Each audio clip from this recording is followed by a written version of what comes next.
Guys, अगर हम खुद की फीलिंग्स और खुद के इमोशंस के साथ कनेक्टेड नहीं है ना, तो हम इस एक्सटर्नल रियलिटी में रहने वाले लोगों के साथ, अदर बीइंग्स के साथ, एनिमल्स के साथ, मटेरियल चीज़ों के साथ भी कनेक्ट नहीं हो सकते हैं।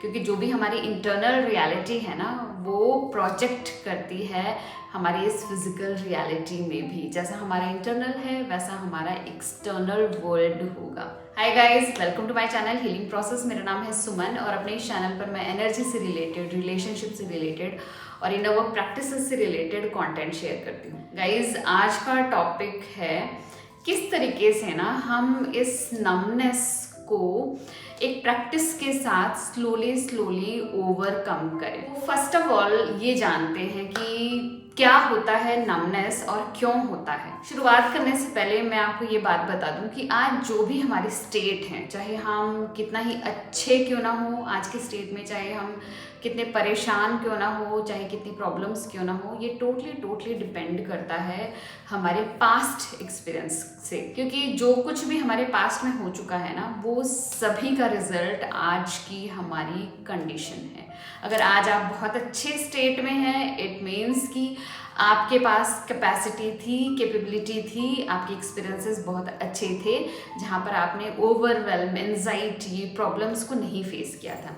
लेकिन अगर आज की स्टेट में आप नमनेस, डिप्रेशन, स्ट्रेस, एंजाइटी या डिसकनेक्शन जैसी फीलिंग्स को फील कर रहे हैं, इनसे गो थ्रू हो रहे हैं, इट मीन्स कि आपके पास्ट में ऐसा कुछ ना कुछ हुआ था। आपके पास्ट एक्सपीरियंसेस कुछ ऐसे रहे हैं जिसकी वजह से आप आज इन परेशानियों से जूझ रहे हैं।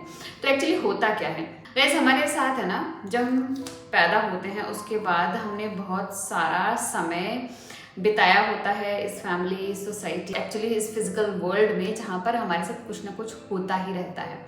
तो समटाइम्स बहुत बड़ी चीज़ें होती हैं, समटाइम्स बहुत छोटी चीज़ें होती हैं।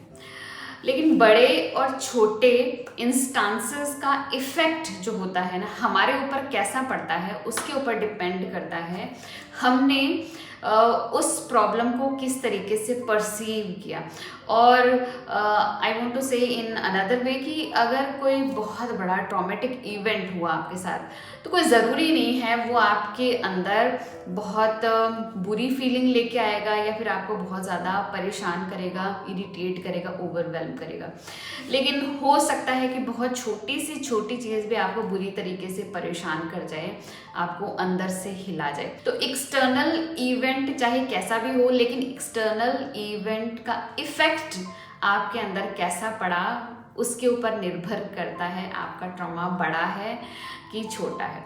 तो जब भी हमारे साथ ये ट्रॉमेटिक इवेंट्स होते हैं जो कि टोटली हमारे इनसाइड में हमने कैसा फील, उसके ऊपर डिपेंड करते हैं।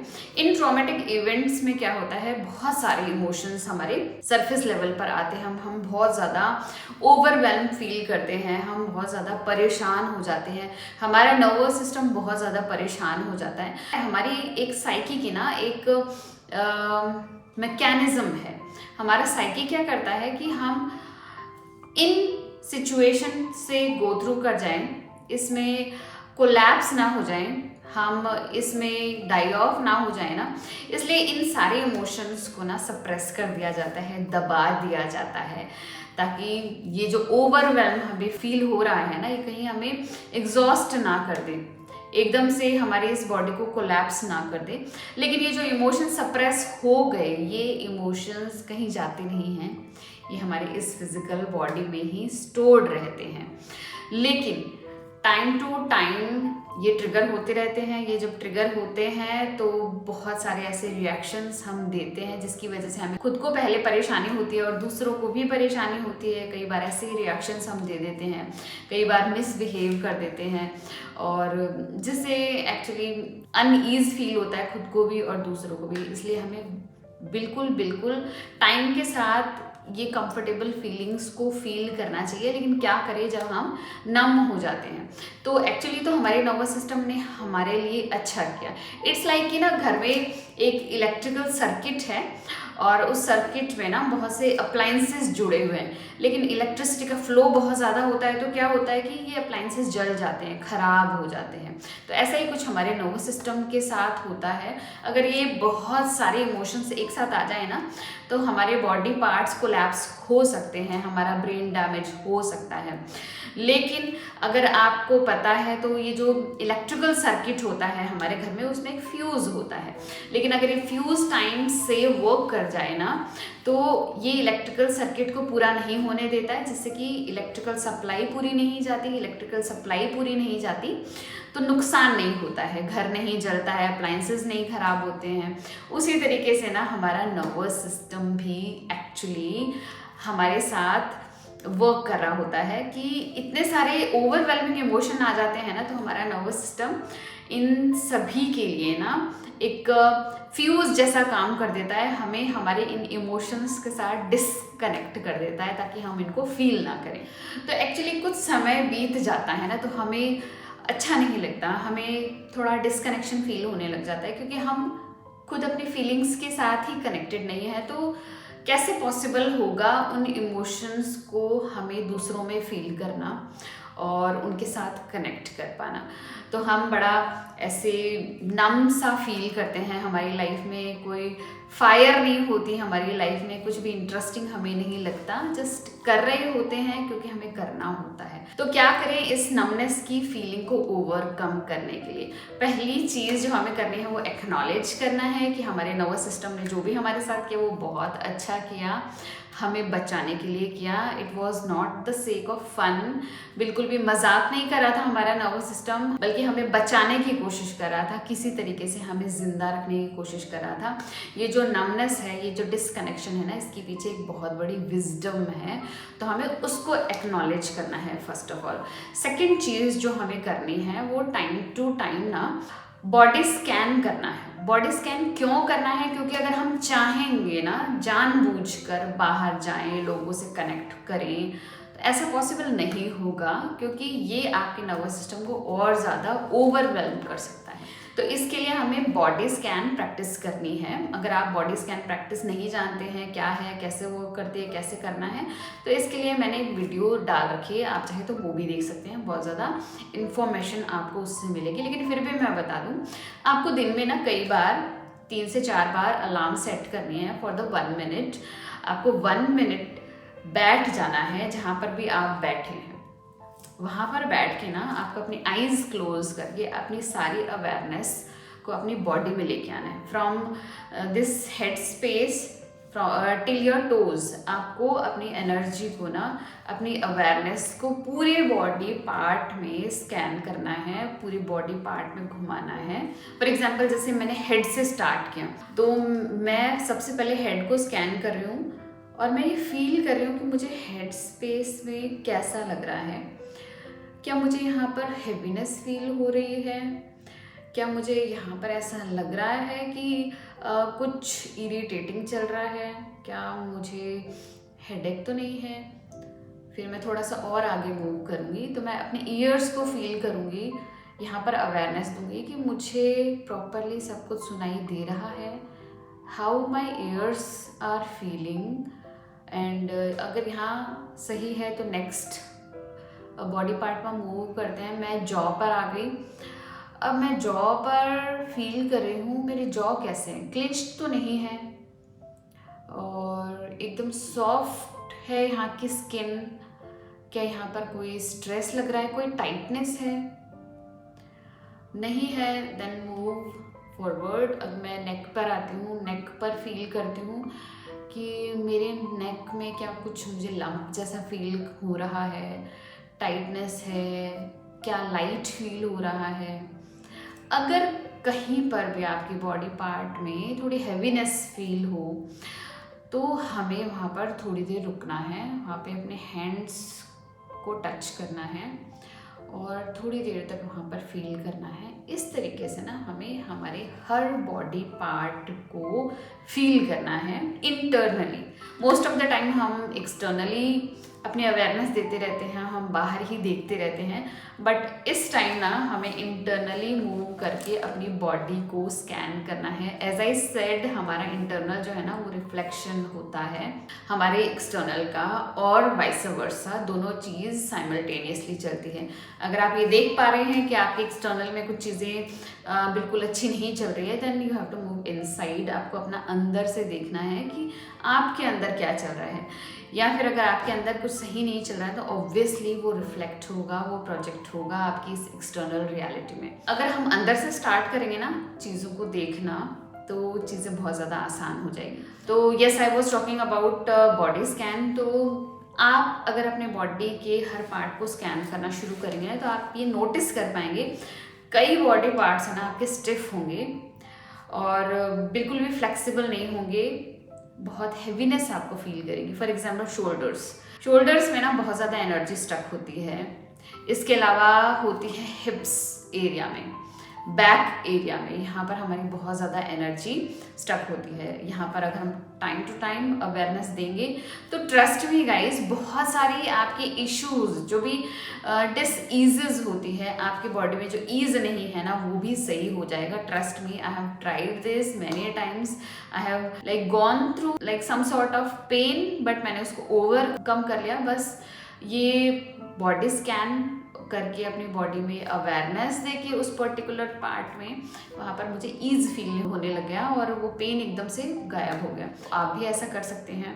तो जब आप बॉडी स्कैन करेंगे ना, तो एक चीज़ मैं आपको बता दूँ क्या होगी कि हर इंसान डिफरेंट होता है। फर्स्ट ऑफ ऑल, हर इंसान के एक्सपीरियंसेस डिफरेंट होते हैं, हर इंसान की बॉडी डिफरेंट होती है, हर इंसान का परसेप्शन डिफरेंट होता है, वो किस तरीके से चीज़ों को परसीव करता है। इसलिए मैं ये नहीं कह सकती कि हर इंसान की बॉडी में सिमिलर टाइप की प्रॉब्लम या सिमिलर टाइप के पार्ट में ही वो इमोशंस स्टक मिलेंगे, लेकिन मोस्ट ऑफ द टाइम ना शोल्डर और हिप्स में होते हैं। लेकिन इसके अलावा अगर आप बॉडी स्कैन करेंगे ना, आपको खुद को वो फील होने लग जाएगा कि यही वो पार्ट है जहाँ पर है ना आपको डिसकनेक्शन फील होता है, जहाँ पे आपको नमनेस फील होती है। एक्चुअली उन्हीं पार्ट्स में ना हमारे इमोशंस भी स्टोर्ड रहते हैं। कभी कभी ऐसा होता है हम उन पार्ट्स को टच करते हैं और पता नहीं हम इतने ज़्यादा इमोशनल क्यों हो जाते हैं।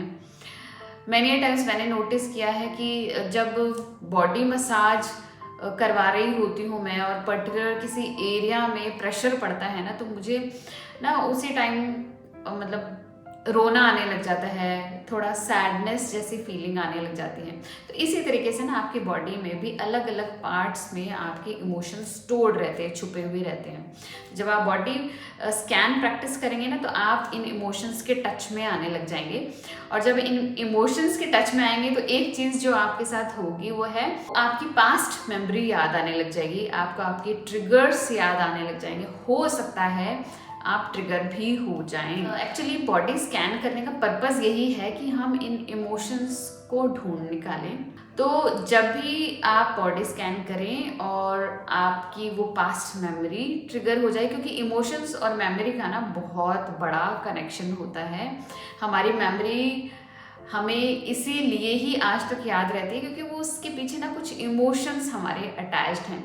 लेकिन अगर कोई मेमोरी याद नहीं है ना, तो इट मीन्स कि वो उसके पीछे जो इमोशंस अटैच्ड है ना बहुत ज़्यादा ओवरवेलमिंग थे।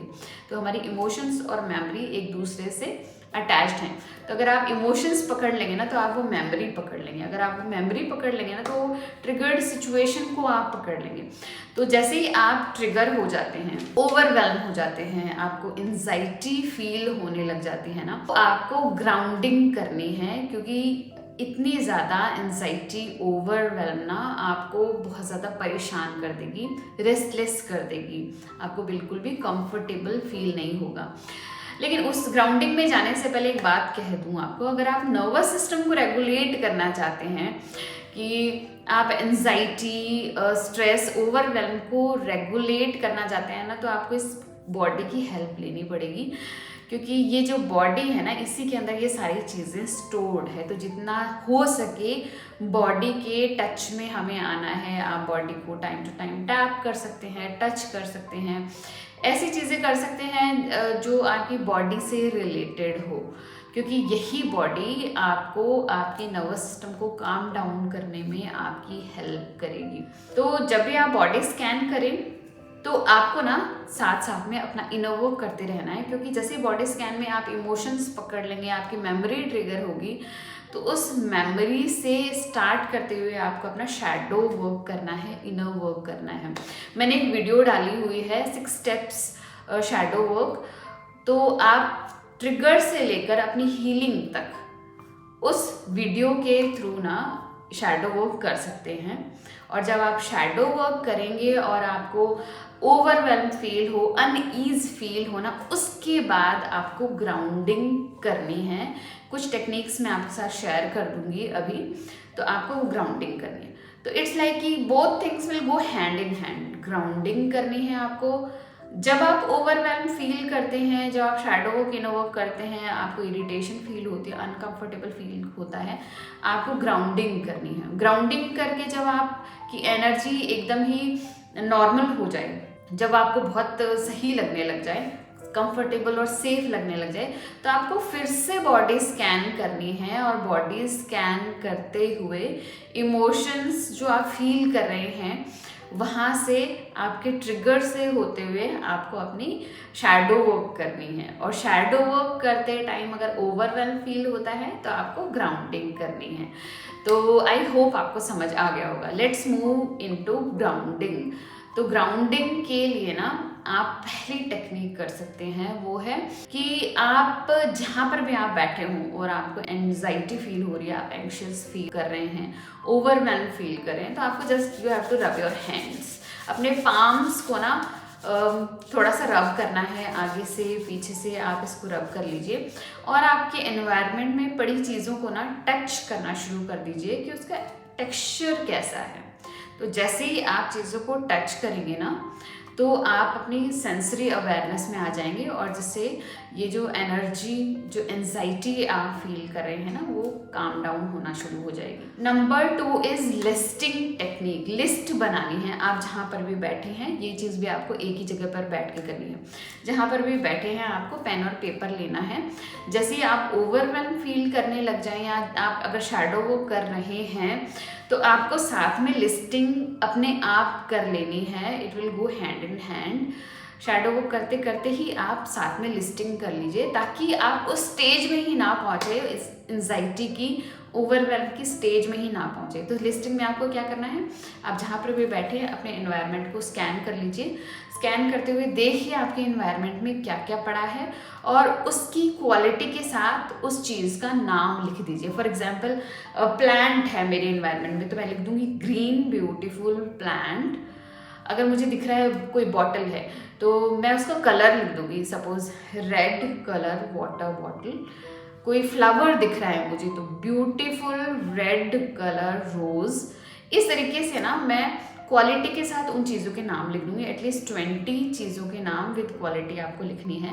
आप जैसे ये ख़त्म करेंगे ना एक्टिविटी, आपकी एंजाइटी एकदम से गायब हो जाएगी। अगर आपको याद हो, जब हम बचपन में हॉरर मूवी देख लेते थे, जब भी कुछ डरावना हम देख लेते थे, तो हम क्या बाद में ना मजाक करने लग जाते थे या फिर कोई कॉमेडी शो लगा लेते थे, कोई कॉमेडी मूवी लगा लेते थे, ताकि ना हम उस हॉरर वाली फीलिंग को ना भूल जाएं। तो एग्जैक्टली ऐसा ही है। जैसे ही हम ओवरवेल्म एंजाइटी फील करते हैं ना, हमें हमारी अवेयरनेस मूव करके लिस्टिंग पर लेके आनी है, ताकि हम हमारा focus from there present moment में ले आएं। प्रेजेंट मोमेंट में हमें पता है कोई भी फियर नहीं है, कोई भी प्रॉब्लम नहीं है, कोई भी अनसेफ एनवायरनमेंट नहीं है, कोई भी अनसेफ फीलिंग हमें नहीं आ सकती, क्योंकि कुछ भी अनसेफ है नहीं। लेकिन जब हम एंजाइटी ओवरवेल्म फील करते हैं ना, तो एक्चुअली हमारा नर्वस सिस्टम फील कर रहा होता है कि कुछ भी सेफ नहीं है। क्योंकि जो भी इमोशन हमने जब इनर वर्क किया, शैडो वर्क किया या फिर बॉडी स्कैन किया, जो इमोशन हमने फील किए ना, वो इमोशन थे जो ट्रॉमा के कारण सप्रेस हो गए थे। ऑब्वियसली ट्रॉमा इसीलिए है क्योंकि वो बहुत ज़्यादा हमारे लिए प्रॉब्लमेटिक था। जो इमोशंस आए थे बिल्कुल भी अच्छे नहीं थे, बहुत अनकंफर्टेबल इमोशन थे। तो इन इमोशन को वापस फील करेंगे, हमारा नर्वस सिस्टम एक्टिवेट हो जाएगा, वो ओवरवेल्म हो जाएगा और बस इसी तरीके से हमें एंजाइटी ओवरवेल्म फील होने लग जाते हैं। तो नंबर 3 प्रैक्टिस जो है बहुत ब्यूटीफुल प्रैक्टिस मुझे ये लगती है, वो है नेचर में जाना, नंगे पाँव चलना, नंगे पाँव घास पर चलना, मिट्टी पे चलना। क्योंकि जो ग्राउंड होती है ना, हमारी जितनी भी एक्सेस एनर्जी है उसको अर्थ कर लेती है, उसको ग्राउंड कर लेती है, उसको एब्जॉर्ब कर लेती है। और जैसे ही हम नंगे पाँव ग्राउंड में चलते हैं ना, तो हमारा वो एवोल्यूशनरी इंस्टिंक्ट है ना एक्टिवेट हो जाता है। एवोल्यूशन के टाइम में जाने हमने कितने ही हजारों साल नंगे पाँव जंगल में बिताया है, ग्राउंड पर बिताया है, अर्थ पर बिताया है। तो कोई 100-150 सालों की बात नहीं है, वो हजारों साल तक इंसानों ने जंगलों में अपना समय बिताया है, नेचर के पास अपना समय बिताया है। तो जब हम नंगे पाँव चलते हैं ना, हमारा वो इवोल्यूशनरी इंस्टिंक्ट जो है ना, वापस से हमें याद आने लग जाता है। वहाँ की फीलिंग, जो नेचर के साथ हमारी कनेक्टिविटी थी, वो वापस से याद आने लग जाती है, जिससे कि ना हमारा नर्वस सिस्टम वापस से काम डाउन होने लग जाता है। तो अगर आपके पास कुछ भी नहीं है तो आपको सीधा नेचर में जाना है। नेचर जो है ना, वो अपने आप आपको अलाइनमेंट में ले आएगी, ट्रस्ट मी। ये जो टेक्निक है ना, ये आपको बहुत ज़्यादा कंफर्टेबल फील कराएगी। नंबर 4 टेक्निक है, जितना ज़्यादा आप वाटर बॉडीज़ के साथ पास में रहें, पूल के पास में रहें, या पानी से रिलेटेड आप जितना ज़्यादा काम करेंगे ना, वो उतना ही ज़्यादा आपको वापस से ना सूदिंग फीलिंग देना स्टार्ट कर देगा।